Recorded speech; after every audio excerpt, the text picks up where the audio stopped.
Ek weet nie wie van julle het nou almal probeer bou of revamp, renovate, enige van daai oulike goedjies nie.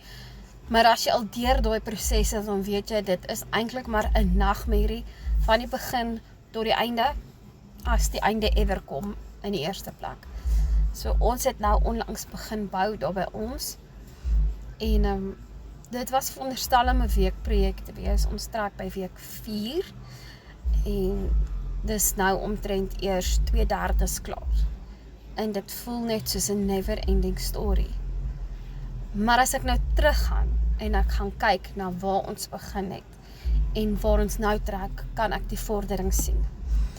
So wat ek eintlik vir jou wil sê is, as jy begin het met jou eie besigheid, digitaal of whatever jy verkoop, en jy sien nie vordering nie, jy voel net om op te gee, of jy weet, jy is net moedeloos, jy probeer, jy sit jou effort in, maar jy weet, dit kom net nêrens nie. Wil ek jou vandag bemoedig en sê, gaan kyk na waar jy begin het en waar jy nou trek.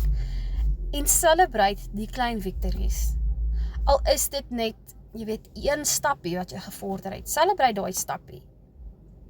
Jy weet, want dit gaan vir jou moed gee, dit gaan vir jou krag gee vir die dag van môre. My pa het altyd gesê, môre sal die son weer skyn. En so aklig soos wat dit is om aan hom te dink in die eerste plek, is dit waar, is dit regtig waar. Ek het laas jaar na hy oorlede is gedink, jy weet, die son gaan regtig nooit weer uitkom nie, maar dit het. Dis partykeer bietjie flou, en dit is partykeer bewolk, en partykeer reën het, en dis oké. Vat net een dag op 'n slag. Doe net een stap op 'n slag. Bou jou besigheid. Al vat dit lank, moet net nie opgee nie. Jy het klaar daai eerste stap geneem om dit te oorweeg. Vat 'n tweede stap, kyk ook na die blueprint.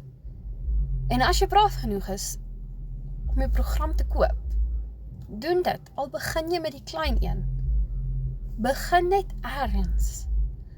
Moenie sit en wag vir môre nie, want môre kom dalk nooit. Lewe die beste lewe vir jou. Jy is jou eie baas. Whether you like to believe it or not. As jy meer wil weet, stuur 'n komment en ek sal 'n bietjie verder vir jou verduidelik.